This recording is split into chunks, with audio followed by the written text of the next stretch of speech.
procura aqui, clica esses dois aí, isso, pronto. Tu vai ver onde é que ele vai entrar aí. Ah, tô aqui ao vivo, né? O pessoal vai começando a entrar. Boa tarde, pessoal. Estamos aqui só esperando o nosso convidado chegar, doutor Edilberto Carlos Pontes Lima. Vamos só aguardar um pouco aqui a chegada dele para a gente iniciar a nossa live. Vai não, isso. Vê onde é que ele tá aí. Ele ainda não entrou. Opa, tá aqui. Doutor Edilberto.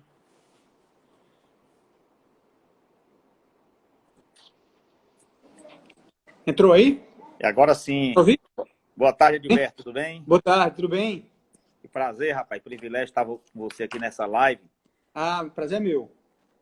Falar um pouco aqui do Edilberto. Edilberto foi presidente do Tribunal de Contas do Estado, hoje é vice-presidente, é conselheiro lá do tribunal, né? Doutor em economia, né?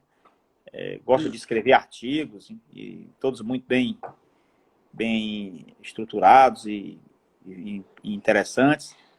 E, inclusive, quando foi presidente do tribunal, muitas vezes nos recebeu lá, foi muito atencioso conosco, sempre acolheu nossos pleitos, os pleitos da área pública, dos contadores da área pública. Enfim, nós temos aqui uma relação muito boa, né? Considero até uma amiga aí, embora a gente não esteja se vendo todo dia, mas sinto por ele uma grande amizade e agradeço também muito por ele ter sido muito atencioso conosco quando esteve à frente lá do tribunal. E, Edilberto, entrando aqui no que a gente está se propondo a falar aqui na live, né? Nós vimos aqui teu artigo, A Parada da Economia e o Papel do Estado, né? E realmente muito importante, principalmente nesse momento que nós estamos vivendo, essa pandemia em que há um debate muito grande sobre a necessidade de ter todos esses cuidados nessa pandemia, né, com a saúde das pessoas, e o isolamento tem sido, assim, por exemplo, a alternativa primeira e me parece que única até então, tomada pelas autoridades da área pública de uma forma geral, especialmente aqui no nosso estado, né? Nosso isolamento foi prorrogado até o dia 5 de maio, ainda sem uma perspectiva se vai reabrir a economia ou não, mas conversar contigo um pouco, ver a tua visão sobre esse momento que nós vivemos, né? E justamente o papel do Estado nesse momento em que estamos numa pandemia, e uma pandemia, eu diria, não só de saúde, mas também econômica, vamos dizer assim, né? Existe aí também uma questão econômica muito forte que está, vamos dizer assim, prejudicando aí principalmente as pessoas jurídicas, quer dizer, as pessoas físicas estão tratando da saúde, ficando em casa, mas ao mesmo tempo estão se prejudicando no sentido de que muitos estão perdendo seus empregos ou vão perder seus empregos. Muitas empresas estão fechando, muitas empresas estão tendo descontinuidade, com muita dificuldade, né, e sem uma perspectiva desse momento. Então, como é que você enxerga aí o papel do Estado nesse momento em que nós vivemos um paradoxo aí entre saúde e economia? Então, boa tarde, Robson. É um prazer enorme conversar com você, conversar com todos do Conselho Regional. Realmente eu tenho uma relação muito boa com o pessoal do Conselho de Contabilidade, sempre um prazer muito grande. Dá para ouvir bem aí? Tá Tá bom? bem, tá Tá bom, ótimo. né?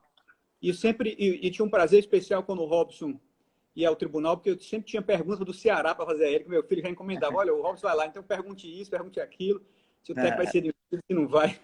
Então eu sempre brincava com ele sobre isso. E eram sempre conversas muito produtivas, muito interessantes. E obrigado por esse convite. Tem uma amiga, Robson, que é muito espirituosa, e ela disse assim, olha, a gente abre a geladeira, sai uma live. De fato, toda hora a gente... Tantas lives, né? O tempo inteiro isso. Mas isso é um sinal de que o ser humano ele é muito... Aquela história que realmente é um ser social, né? A gente tem necessidade de estar em interação com as outras pessoas.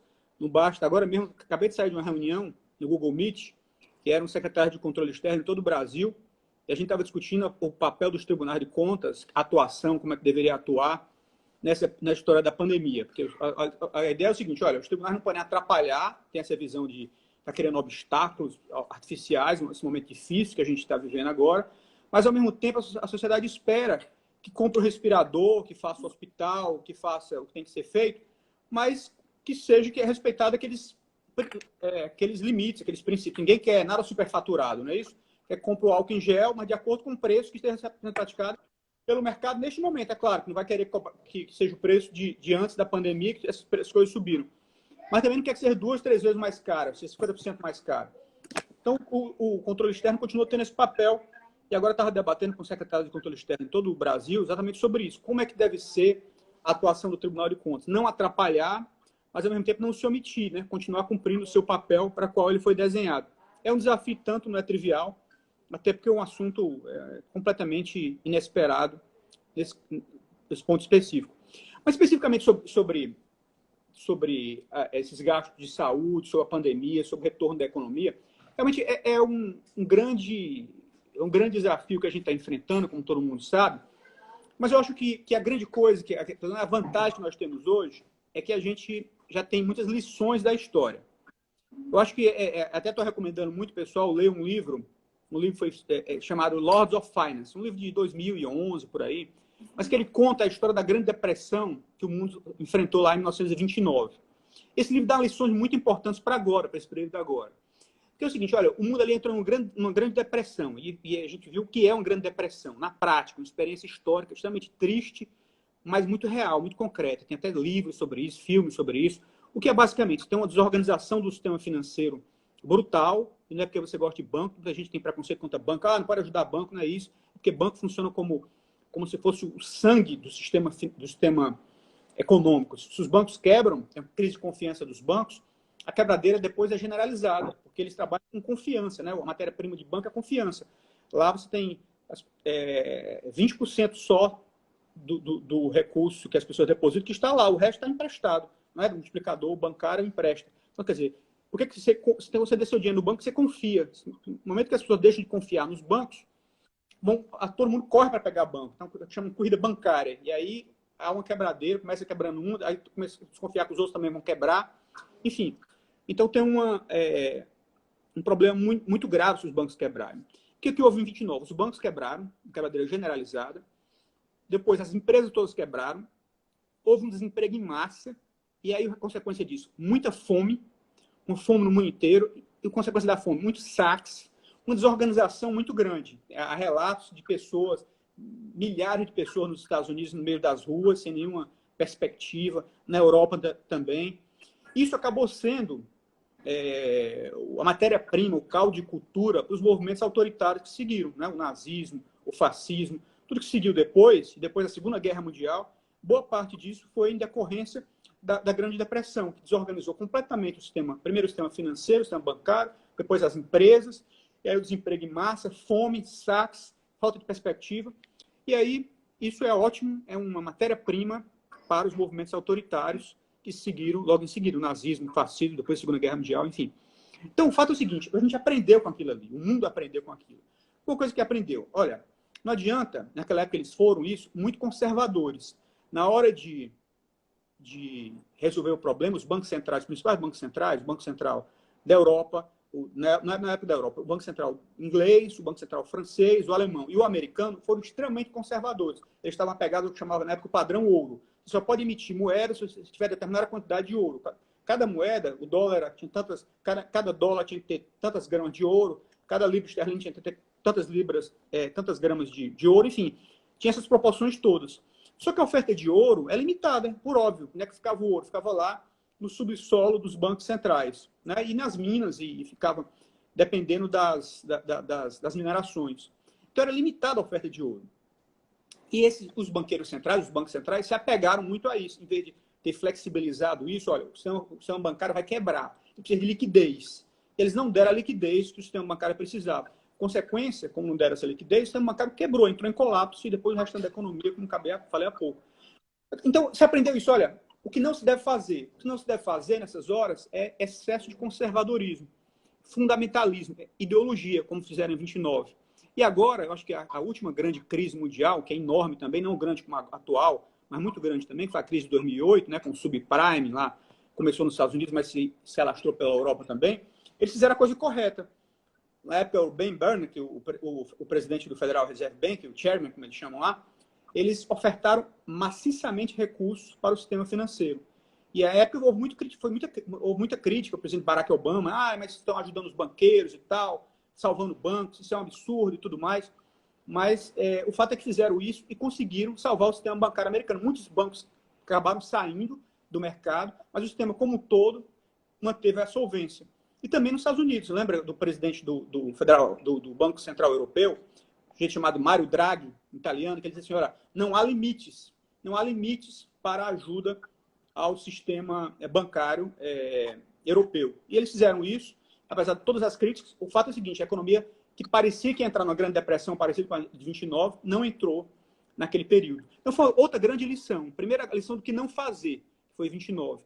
A segunda lição foi o que fazer com a crise de 2008, que acabou tendo resultados foi difícil também, houve muito desemprego, muita quebradeira, mas muito menor do que a de 29 e poderia ter sido muito pior. Então agora a gente tem uma crise semelhante, até talvez pior do que a de 2008, um padrão semelhante à de 29, da Grande Depressão. Mas como a gente já aprendeu isso, o mundo já aprendeu essa lição, a gente observa claramente que essas receitas estão sendo utilizadas agora. O Federal Reserve Bank já anunciou um pacote trilionário, nem bilionário, trilionário de ajuda, né, à economia. O próprio governo federal com ajuda muito grande aos governos estaduais, nos Estados Unidos também. A Europa, a mesma coisa, os países mais frágeis, por exemplo, a Itália, que sofreu um dano muito grave, a própria Portugal também, recebendo uma ajuda muito grande da União Europeia, exatamente com esse ponto. Gente, se a gente pega, por exemplo, uma quase federação como a União Europeia, tem muito movimento ali de isolamento, que é contra a União Europeia. Movimentos autoritários, movimentos contra esse mundo global, e que adorariam seguir o mesmo caminho que o Reino Unido seguiu, né, do Brexit, do isolamento, acabar com a União Europeia.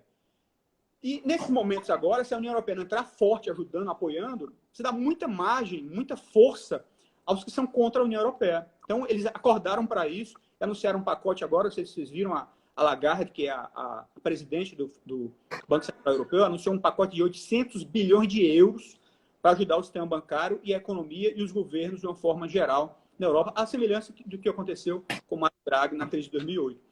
Então, me parece que esse é o caminho. A gente não é um momento de ideologia, é um momento da gente ser fundamentalista. É um momento do papel do Estado atuar fortemente por meio dos seus vários instrumentos, Banco Central, bancos de fomento. E no Brasil, essa é uma questão muito interessante, como houve uma série de problemas nos governos anteriores, a gente viu aí, Lava Jato, esses problemas todos que aconteceram, formou problemas no BNDES, que foram muito denunciados, formou-se uma certa ideologia anti-governo, uma ideologia anti-Estado, como se a participação do Estado fosse sempre ruim, associada à ineficiência, associada à corrupção. Mas, gente, nesse momento agora, se não for o Estado atuando fortemente, se não for o Estado, a gente não vai conseguir sair desse buraco. A gente vai entrar na depressão e vai cada vez afundar mais, como se fosse um atoleiro. Primeiro, na questão imediata, a questão de saúde. O apoio do setor privado é importante, claro que é. O setor privado, por exemplo, compra, outro dia vi em vários estados, aqui houve também cotas de pessoas, de milionários, de pessoas que têm muitos recursos, fazendo cotas para comprar respiradores, para auxiliar em construção de hospitais. Tudo isso é importante. Mas todos nós sabemos que isso é absolutamente insuficiente. Se o Estado não entrar pesado, o Estado, o governo, o estadual, o governo de uma forma geral, as pessoas que não têm condição de pagar, elas vão morrer à míngua, não é isso? Então, o papel do Estado tem que entrar muito forte aí, tanto na área de saúde diretamente, construção de hospitais de campanha, construção de respiradores, de UTIs, etc. O Estado entra fortemente, mas como também na área de proteção àqueles que estão sendo atingidos diretamente por uma pandemia. O Robson, que é contador e que tem empresa de contabilidade, deve estar sofrendo isso na pele, vendo seus clientes sofrendo isso diretamente. Quer dizer, se o Estado não atuar fortemente para apoiar esses setores que foram atingidos diretamente, o que a gente vai ter é o que houve em 29, uma desorganização completa. E aí, desemprego em massa, daqui a pouco começa a ter saque no supermercado, ter problemas, gente na rua, morrendo de fome, pedindo isso toda a ordem, enfim, a desorganização econômica e social muito grande. Quer dizer, e a fome, esse tipo e a desorganização econômica, é a matéria-prima, como foi em 29, para movimentos autoritários, para a desorganização política, para a desorganização do Estado. Então, eu acho que essa lição que a gente aprendeu é importantíssima e a gente acho que o Brasil, apesar de, como eu disse, essa crítica ideológica, esse sentimento ideológico que surgiu no Brasil nos últimos anos, anti-Estado, mas apesar disso, o fato é que a resposta tem sido positiva. Se a gente olhar, nem sempre pelo governo federal, diretamente o poder executivo, mas o fato é que o sistema, com a forma como todo, está dando as respostas adequadas até aqui. Senão, vejamos, a gente viu aí que a primeira coisa foi o decreto de calamidade, né, que o governo fez, o Congresso aprovou rapidamente. Muito importante, porque aí você já, por exemplo, no ponto de vista de lei de responsabilidade fiscal, que é importantíssima em períodos normais, mas num momento como esse ela iria atrapalhar, não é? Puxa, se eu estou precisando gastar um monte, se as minhas receitas diminuíram, e a minha despesa aumentou dramaticamente de estados e municípios, como é que eu vou respeitar esses limites da lei de responsabilidade fiscal? Como é que eu vou voltar aos limites? Então, em boa hora, o decreto foi feito pelo presidente da República e o Congresso deu a resposta adequada e fez, aqui também no Estado foi feito. Importantíssimo isso. Mas não só isso. Essa ajuda, por exemplo, para os estados e municípios, a medida provisória que o governo fez, tem até um número aqui que eu anotei, medida provisória extremamente importante, que é restabelecendo os valores de fundo de participação dos estados e municípios. Importantíssima também essa medida provisória. De início, 4 meses, né? Mas o Congresso, pelo jeito, vai prorrogar isso até o final do ano, pelo menos. Esse PLP que foi aprovado na Câmara, na verdade foi iniciativa da Câmara, de repor o ICMS e o ISS dos estados e municípios até o final do ano, valores do ano passado, extremamente importante também, principalmente para os estados maiores, mesmo os estados menores, mesmo o estado do Ceará, que é um dos mais ricos da federação, mas o ICMS, a receita própria, em torno de metade da receita disponível do estado. Então, essa perda de 30% e 40% que se anuncia aí, não poderia se acontecer. Esse orçamento de guerra, esse importantíssimo, por exemplo, que foi aprovado. Na verdade, não foi aprovado ainda, foi aprovado na Câmara e está sendo discutido no Senado. Acho que foi aprovado no Senado e voltou para a Câmara. Essa PEC do orçamento de guerra, importantíssimo também, porque dá um poder de fogo muito maior ao Banco Central, comprar títulos públicos e títulos privados. É uma novidade tanto, gente. O Banco Central vai poder comprar, embora que seja no mercado secundário, porque o Senado mudou isso, mas ele passa a poder comprar títulos privados e comprar títulos públicos, ou seja, ele pode ter uma ação muito mais forte, são muito mais um poder de fogo muito maior para o Banco Central brasileiro, que vai ser um poder de fogo semelhante ao que dispõe o Banco Central americano e o Banco Central europeu. Enfim, uma série de medidas estão sendo adotadas que mostram que a sociedade brasileira, o governo brasileiro, está conseguindo reagir. Mas eu acho que o mais importante aqui, Robson, não sei se você também, não quero falar muito, deixa você intervir também, os outros se quiserem, mas eu acho que o mais importante que eu queria chamar a atenção é que esse papel, eu acho que esse talvez é uma coisa que as pessoas não atentaram muito ainda. Ontem eu ouvi, por exemplo, o Mansueto falando, secretário de Tesouro, olha, ajuste fiscal é coisa do ano que vem. Esse ano nós vamos ter um déficit 10 vezes maior que o do ano passado. Ano passado foi um déficit de 70 bilhões, esse ano vamos ter um déficit no governo federal de 700 bilhões, déficit primário. Ele disse, ajuste fiscal para o ano que vem. Mas, na verdade, a gente tem que pensar o seguinte, olha, esse ano o governo precisa entrar pesado para proteger aqueles que foram atingidos pela parada da economia. Não é? Aqueles que foram atingidos pela parada, pelo lockdown. E estados, municípios que ficaram desempregados, esses que estão recebendo R$600. Esses 800 bilhões é para isso. Mas o problema é o seguinte, o esforço de guerra, de recuperação da guerra, dos destroços da guerra, será ano que vem. Não será durante a pandemia, será depois da pandemia.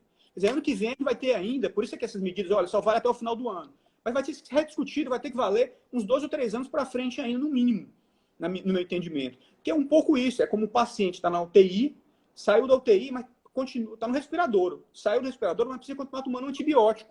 Então a economia brasileira, a sociedade brasileira, os assistidos, não vai ser... Acabou a pandemia, acabou, foi controlado o vírus.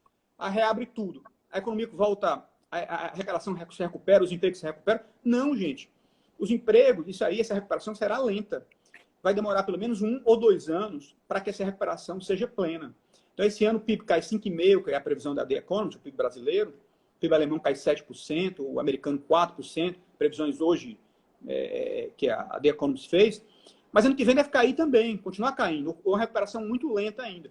Então me parece que nós teremos que conviver ainda alguns bons anos com déficit público e essas regras terão que ser, regras fiscais brasileiras, entre a LRF, terá que ser flexibilizada por mais tempo pelo Congresso Nacional.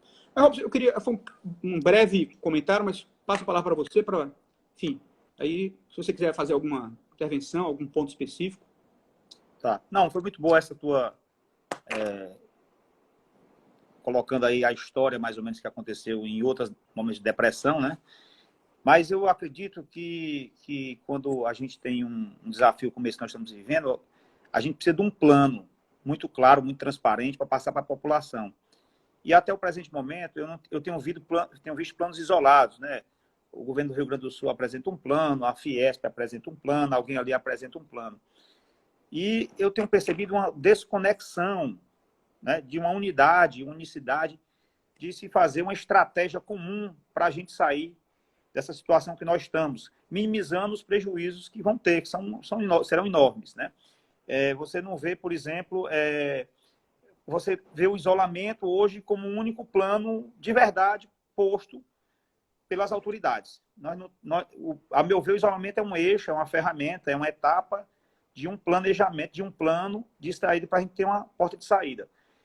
Aí você vê hoje o governo do Estado com o decreto de isolamento, você vê hoje o município de Xeramobim já autorizando o retorno das atividades de algumas indústrias, inclusive, né? O governo federal aí com problema político, como nós estamos, uma falta de estrutura de organização da nossa federação, das autoridades de uma forma geral, em organizar algo que a sociedade possa sentir ou perceber que nós estamos indo para algum lugar, que nós estamos caminhando para uma saída, mesmo que ela seja lenta, mas que ela tenha aí etapas a serem seguidas, seja com relação à questão da saúde, sei lá, fazer os testes, depois ir liberando algumas atividades essenciais, mas isso está muito, muito omisso para todos nós. Isso talvez, a falta de expectativa de retorno das atividades econômicas cria um mal muito grande, porque muita gente não vai suportar aguardar sem ter uma luz ao final do turno. Não tem como nem fazer uma agenda das suas próprias micro tarefas, né? Enquanto uma empresa não... Olha, eu tenho aqui um determinado fluxo de caixa. Como é que eu vou tratar meu fluxo de caixa? Em que momento eu vou ter uma expectativa de retorno? Então, será que eu posso utilizar minhas reservas agora? Será que eu vou ter que buscar capital de terceiro?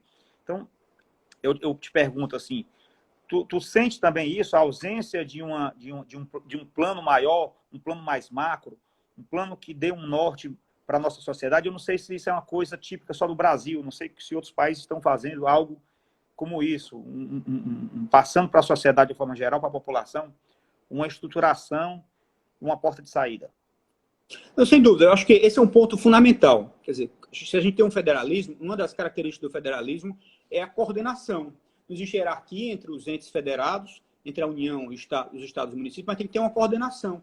E, infelizmente, hoje, até no problema mais imediato, que era o problema do enfrentamento direto da pandemia, a gente tinha coordenação, né? O presidente atirava para um lado, o ministro da Saúde para outro, cada secretário, cada governo estadual falando uma coisa diferente, enfim, mostra a fragilidade, a deficiência institucional que o Brasil hoje tem nesse campo do federalismo, tem uma coordenação.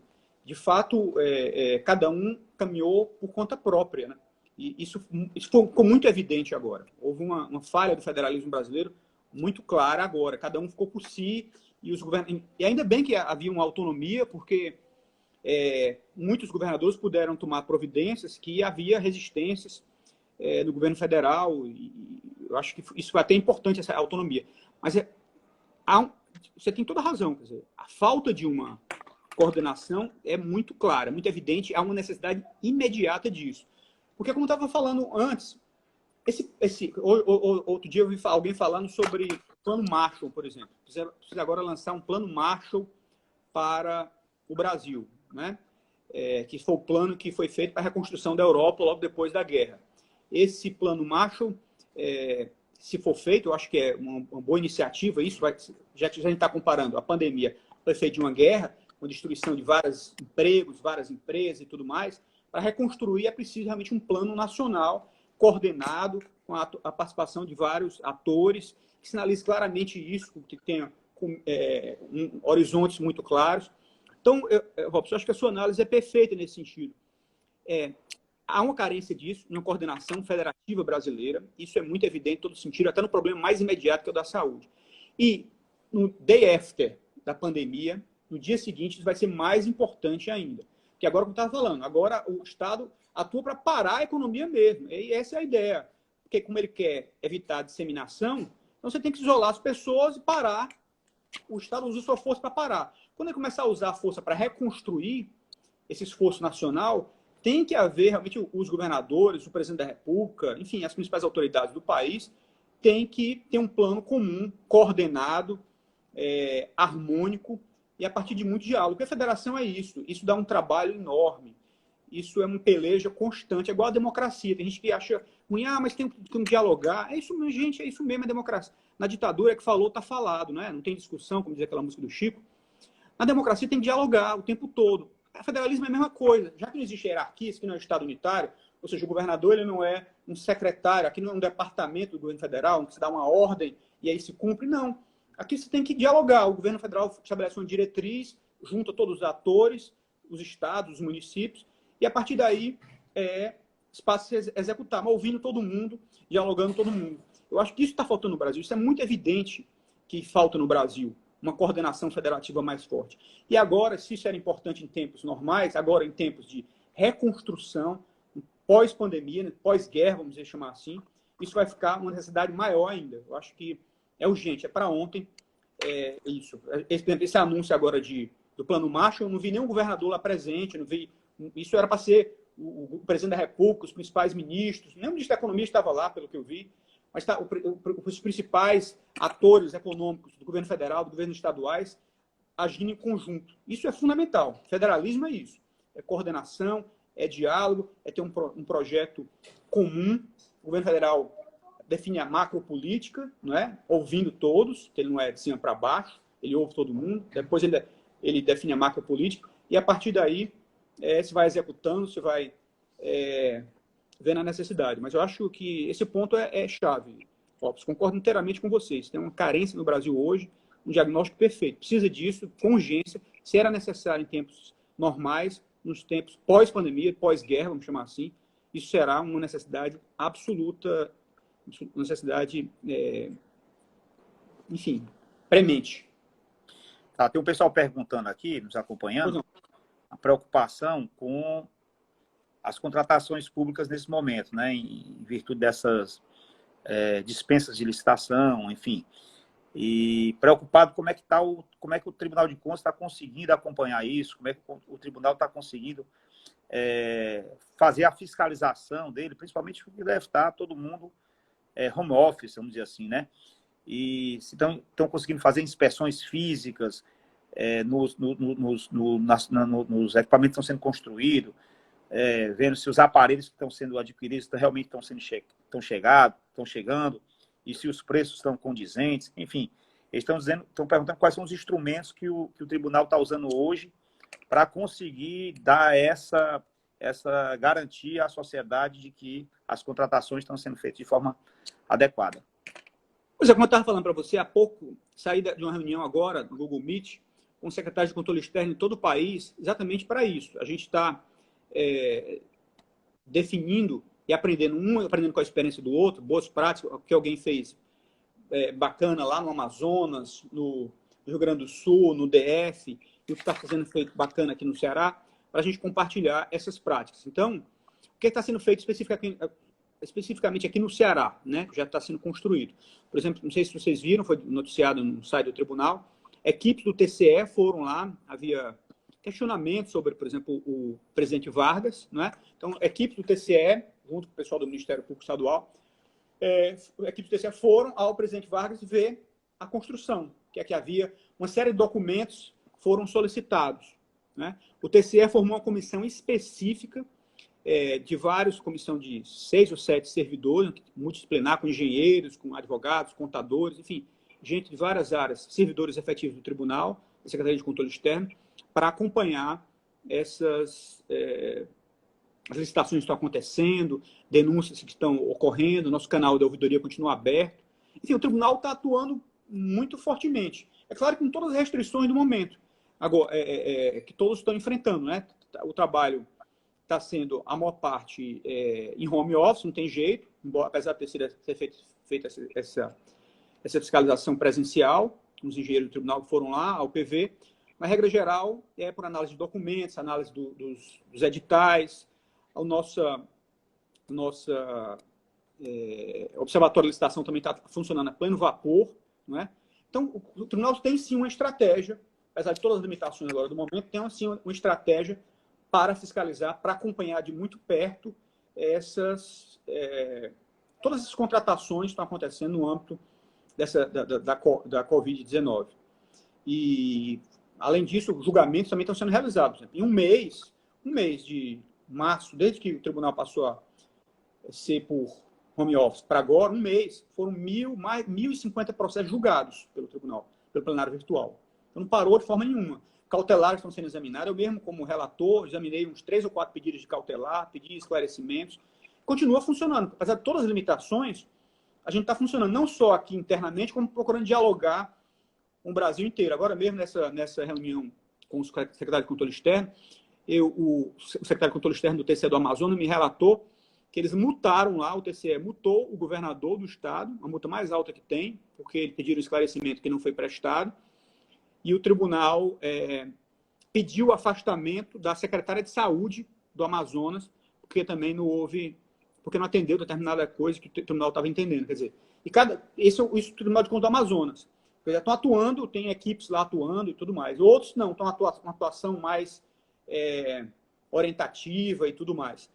Aqui nesse campo de orientação, também o site do tribunal divulgou muito bem. Outro dia, semana passada, o presidente do tribunal, o conselheiro Valdomiro, a pedido da Pressa, a Associação dos Prefeitos, fez uma teleconferência com todos os prefeitos do estado do Ceará, todos que quiseram participar, todos foram convidados, esclarecendo dúvidas, questionamentos, enfim. Inclusive com 3 ou 4 principais assessores dele que receberam as perguntas previamente, depois foi aberto perguntas posteriormente também, mas receberam perguntas anteriormente.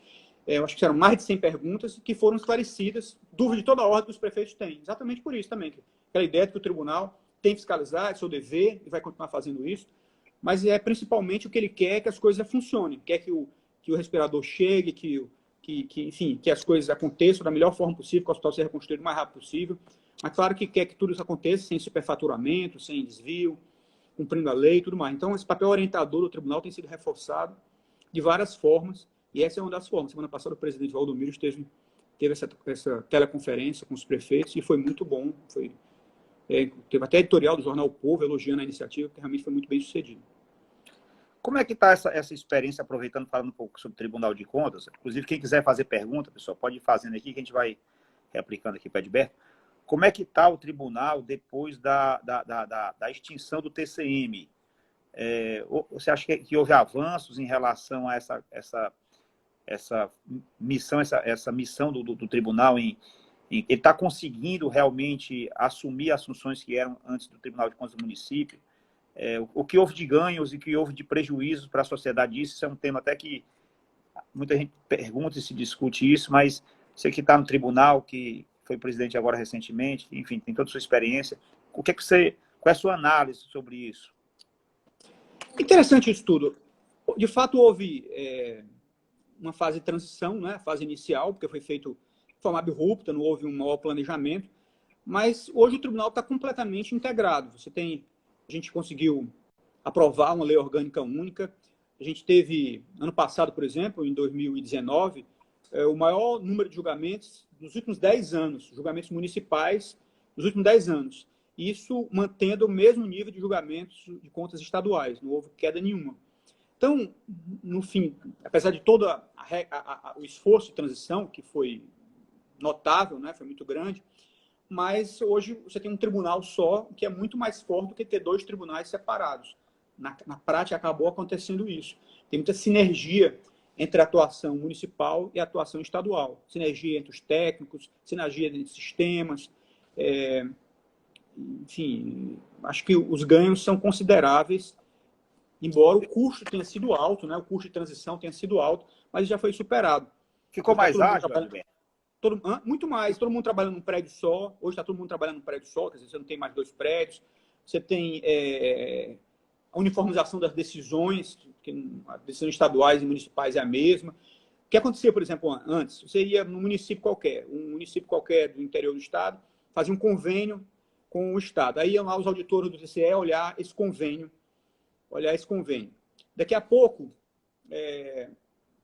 iam os auditores do TCM olhar os recursos municipais. Quer dizer, em equipes separadas, em tempos diferentes. Agora não, vai uma equipe só, né? Olha tudo, olha convênio, olha os recursos municipais propriamente ditos. Então, os ganhos de sinergia são muito evidentes. Então, eu vejo hoje... É claro que vocês que são contadores, estão do outro lado, que às vezes podem até nos dar um feedback bom e fazem críticas. De vez por outra, a gente escuta críticas, escuta comentários, e a gente procura aperfeiçoar. Os advogados sempre interagem muito com a gente também e fazem, às vezes, críticas, a gente procura corrigir. Eu acho que é do jogo, faz parte das coisas. Mas, de uma forma geral, passado o período mais difícil, a gente hoje está em um patamar muito mais alto. Investimento muito maciço em treinamento. A gente criou um programa de todo o século XXI, as pessoas foram muito treinadas em tecnologias de ponta, o setor de informações estratégicas funcionando muito bem, observatório de licitações funcionando muito bem, enfim, várias coisas. O sistema de julgamentos agora, principalmente de prestação de contas, a gente modernizou inicialmente os estaduais com o Ágora, e agora a gente já contratou, estamos ano passado, está em fase de implantação agora, o ETCE, que passa para outro patamar também, a prestação de contas dos municípios, com muito mais agilidade, muito mais possibilidade de cruzamento de dados. Enfim, eu acho que sempre nada é só bom, né? Tudo tem os dois lados. Mas o efeito líquido, Robson, me parece que é plenamente favorável. Depois de todo o custo de transição, acho que o efeito líquido hoje tem uma gestão hoje muito mais forte, muito mais azeitada, muito mais integrada e muito mais sólida, realmente.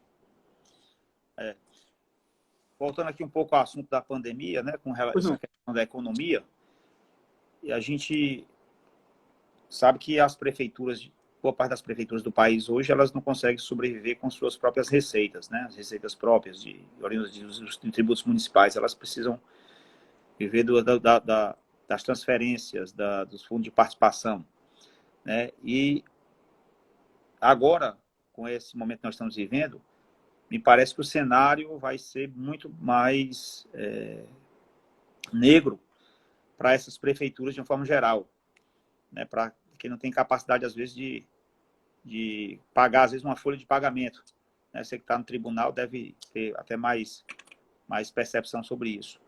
Quais são as alternativas que se terá para conseguir realmente manter os municípios funcionando bem e prestando serviço à população de forma eficiente, ou dando as condições básicas, né, pelo menos na área de saúde, educação, que já é tão difícil hoje.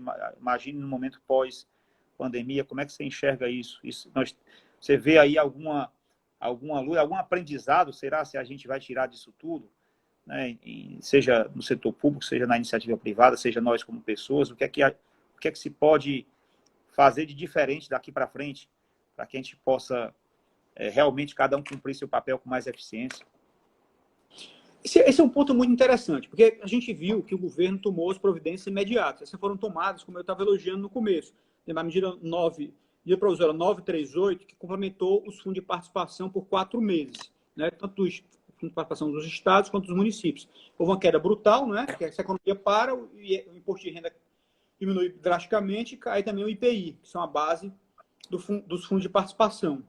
Então, o que o governo fez? Garantiu os valores do ano passado para diminuir as perdas, mas só por 4 meses.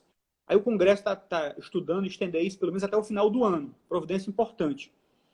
Mas o que eu tenho até insistir, vou até insistir nisso de novo, tem muita gente achando que basta que o papel do Estado, esse papel forte do Estado, gastando muito mais, tem esse déficit que o Mansueto falou ontem de 700 bilhões, 10 vezes do ano passado, déficit primário, vai ser suficiente este ano. Não vai, gente. O grande problema, esse ano vai ser, claro, o ano pior. Mas ano que vem, a economia não vai ser reativada imediatamente. A reativação da economia vai ser lenta, vai ter vários passos. Há uma certa desorganização agora do setor produtivo, e que tem que ser minimizado com essas medidas de hoje. Mas o fato é que a recuperação não será imediata. Por isso aqui a gente tem que estudar medidas para este ano, emergenciais, como já foram adotadas algumas, como falei, orçamento de guerra, importantíssimo. CPLP 149 complementa ICMS e ISS dos estados e municípios, importantíssimo. Essa medida para o 0938 complementa fundos de participação, importantíssimo. Mas são medidas por 4 meses, ou até o final do ano no máximo. Aí ano que vem? Ano que vem é o ano de novo de a gente voltar a falar plenamente nas regras fiscais da LRF. Então, quer dizer, chegou 1º de janeiro.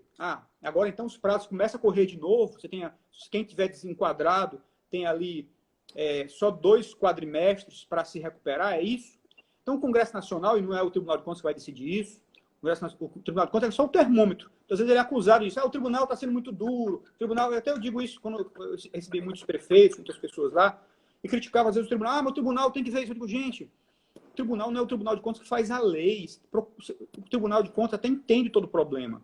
E procura ter o máximo de boa vontade, compreensão. Esse é o seu papel. Mas o fato é o seguinte, esse é um trabalho para o legislador. Então, o meu ponto é, essas regras todas que estão sendo afrouxadas agora, para este ano, durante a pandemia, depois que passar a pandemia, elas precisam ter continuidade um período maior, pelo menos por 1 ano ou 2, e o Congresso Nacional vai ter que agir nesse campo também. Por isso, mas de novo, não é um trabalho do Tribunal de Contas. Se em 1º de janeiro, gente, acabou a pandemia e o Congresso Nacional não tomar nenhuma providência, o Tribunal de Contas, obviamente, tem que aplicar a lei. Senão seria presunção do Tribunal de Contas, seria usurpação do Tribunal de Contas, ele querer legislar no lugar do Congresso. Quem legisla é o Congresso. O Congresso diz, olha, a partir de 1º de janeiro volta a valer integralmente a LRF, a gente tem que aplicar, não tem jeito.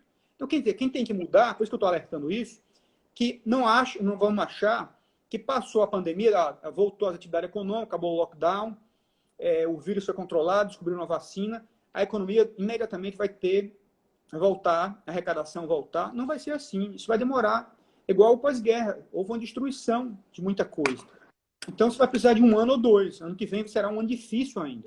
Por isso é que essa legislação, esse ano precisa ser mudada, mas ano que vem também. Me parece que esse vai ter que ser o caminho. Robson. Então, a gente compreende, eu estou dizendo isso, compreende a dificuldade dos municípios. Claro que a gente compreende. O Estado a gente compreende. Mas nós não somos o Tribunal de Contas, não é legislador. Não é? É um papel, uma tarefa, como tem sido até agora. Veja, quem está tomando essas medidas todas não é o Tribunal de Contas, não é o TCU, os TCS. Quem está tomando essas medidas todas de afrouxamento dos limites da LRF é o Congresso Nacional. São eles que têm que tomar essas medidas, porque realmente é lá que é, né, o fórum adequado para se discutir essas questões. Nós observamos aqui que alguns estados decretaram, e até para esclarecer para quem não está nos ouvindo, estado de calamidade, e outros decretaram estado de emergência. O que é que autoriza, vamos dizer assim, a um estado que decretou calamidade e outro que decretou emergência? Qual é a diferença de gastos públicos, vamos dizer assim, que ele ou dispensa de licitações que teriam, ou se ambos estão dispensados? Qual é a diferença básica desses dois instrumentos aqui? É porque o estado de calamidade ele é mais abrangente. Por exemplo, para você conseguir ficar livre dos limites de enquadramento da lei de responsabilidade fiscal, precisa de estado de calamidade. A lei de responsabilidade fiscal não fala em estado de emergência, ela fala em estado de calamidade, que precisa ser aprovado no âmbito federal pelo Congresso Nacional, né, tanto pela Câmara quanto pelo Senado. No âmbito dos estados, precisa ser aprovado pela Assembleia Legislativa. E é interessante isso, Robson. Dos municípios, não é a Câmara de Vereadores que aprova, não. Quem aprova é a Assembleia Legislativa. Então, o município pede, mas quem aprova é a Assembleia, não é a Câmara de Vereadores. Dos municípios, para calamidade. Então, a calamidade é mais abrangente. O estado de emergência já dá alguns refrescos na área de compras, né? Na licitação você consegue dispensa de licitação para aqueles itens relacionados, aqueles produtos e itens relacionados ao objeto do estado de emergência. Mas a situação atual não é de estado de emergência, é um degrau na frente. É de fato estado de calamidade. Por isso que a União decretou, o estado do Ceará decretou e vários estados decretaram. E se você só vai conseguir, repetindo a história, você vai conseguir o refresco para os limites da LRF, nos termos do artigo 65 da Lei de Responsabilidade Fiscal, se o Estado ou o município declarar estado de calamidade. Não basta o estado de emergência. O estado de emergência dá alguns refrescos na área de compras e tal, mas a LRF tem que ser calamidade. Tá. Você começou fazendo uma avaliação aí de vários momentos da história, vamos dizer assim, de vários países que passaram por grande dificuldade na época da guerra, na época de depressões econômicas. E hoje é um problema global. Todos nós estamos enfrentando aí, praticamente todos os países, né, todas as nações enfrentando a pandemia. E quem, assim, você observa que está conseguindo as melhores práticas, que está conseguindo, nós estamos bem nesse cenário, como é que está a gente, a nível do Brasil, nesse contexto mundial, de tratar esse tema? Como é que você está percebendo isso? Você acha que nós estamos no caminho certo? Quais sugestões você daria para a gente corrigir a nossa rota? Eu acho o seguinte, quando a gente olha o resultado geral, apesar de todos, né, os conflitos que a gente está vendo aí, a falta de coordenação federativa no Brasil, que é muito evidente, coordenação federativa na área de saúde, né, numa hora o presidente dizia uma coisa, o governador dizia uma outra, o próprio ministro da Saúde dizia uma coisa, o presidente dizia outra. A falta de coordenação federativa no Brasil, um grande problema. A gente viu isso também nos Estados Unidos. Né? O presidente Trump, com muitas dificuldades com alguns governadores, quem é que define o lockdown. Mas na Europa também a gente teve reclamações em alguns países, na Itália, de que a resposta estava sendo muito lenta, estava faltando solidariedade. Então, há muitos problemas de uma forma geral, não é? Mas o fato é o seguinte, a gente, tirando os problemas, olhando a resultante, o resultado líquido, aqui no Brasil, a gente está caminhando bem de uma forma geral, né, comparado com a experiência americana e a experiência europeia. Por que eu digo isso? E não necessariamente é mérito do Poder Executivo Federal, mas o sistema está funcionando. Por exemplo, essa PEC do Orçamento de Guerra foi iniciativa da Câmara dos Deputados. Não foi o Poder Executivo, que tinha uma visão assim, muito liberal, muito anti-Estado, principalmente o pessoal da economia, né? Do Ministério da Economia tinha essa visão, um certo preconceito contra o papel mais ativo do Estado, mas foi lá a Câmara e resolveu, mandou para o Senado fez alguma modificação e voltou para a Câmara. O fato é que está sendo encaminhado o orçamento de guerra e dá muito mais instrumentos ao Banco Central. Depois o próprio Executivo viu que era importante também, se engajou, né? O próprio Banco Central deu opiniões e foi ouvido, e boa parte foi feito de acordo com o que eles pensavam também. Essa complementação de ICMS e ISS para os estados e municípios, de novo, foi uma iniciativa do Congresso Nacional. A própria Câmara aproveitou aquele PLP 149, que tratava até de matérias diferentes, e aproveitou, que era até mais antigo, aproveitou e colocou essa complementação, com muita resistência do Poder Executivo Federal, que entendeu que não era o melhor caminho, queria uma ajuda menor, e estava propondo uma ajuda que era mais ou menos a metade daquilo. Mas o fato é que foi aprovado na Câmara e está lá no Senado sendo discutido. E eu espero que o Senado aprove, que é fundamental, senão os estados e municípios vão entrar em colapso, um colapso muito grande se não houvesse complementação. Então, o que eu vejo é isso, é que, no fim do dia, as coisas estão se encaminhando aqui no Brasil. Apesar, né, de muitas quebra de braço, e é normal da democracia, é assim mesmo, até porque não é a hierarquia, não é ditadura, é diálogo, cada um pensa de um jeito, e é normal que seja assim. Mas a resultante, me parece que está caminhando bem. Né? Todas essas medidas foram encaminhadas, são medidas fortes. Né? Esse ano vamos ter um déficit de 700 bilhões, déficit primário. E o que é isso? É gasto público. E declaração desse dinheiro, gente, se não tinha antes, como é que apareceu esse dinheiro? É basicamente endividamento público. Né? E emissão primária. O Banco Central está emitindo moeda. Até tem uma grande discussão sobre isso. O que você deve fazer? Está usando as reservas internacionais agora? Tem muita gente defendendo, olha, no momento de usar, tem 300 e tantos bilhões de reserva, é o momento de usar as reservas. A gente que diz, olha, acho que não. É o momento de aumentar o endividamento público. O momento de emissão primária de moeda. Pega a emissão, o Banco Central como emissor de moeda, e passa a emitir moeda maciçamente. Mas isso vai causar inflação? Há toda uma discussão sobre isso. Olha, como vai causar inflação, gente? O problema hoje talvez seja deflação. Olha o preço do petróleo aí, a queda que ele está tendo, o petróleo está com preço negativo um dia, não é? Preço negativo, quer dizer, porque as fábricas estão paradas, as pessoas estão sem se movimentar, como é que vai ter inflação? Quer dizer, então, agora não é o momento de atuar mais fortemente o governo gastando mais e como se endividando ou emitindo moeda. Usar reserva talvez, mas tem o ponto negativo, que a reserva não foi feita para gastar nessas coisas. A reserva é muito mais uma proteção cambial, para evitar se houver uma fuga de dólares muito forte do Brasil, você tem uma proteção contra isso, para ter um ataque especulativo contra a nossa moeda. Não é para gastar em gastos correntes ou mesmo investimento do país. Mas, enfim, eu acho que as providências estão sendo adotadas. Por isso, respondendo a sua pergunta, é isso. Com muitos problemas, claro, com falta de coordenação, poderia ser muito melhor isso. É uma falha do Brasil evidente, a falta de coordenação federativa. Isso está muito evidente. Mas a gente vê que, de um jeito ou de outro, por iniciativa até da Câmara, que adquiriu uma proeminência muito grande nisso tudo, por exemplo, relaxando a regra de ouro também, que foi importante para a União, para poder se endividar mais, para gastos correntes, fazer transferência e tal.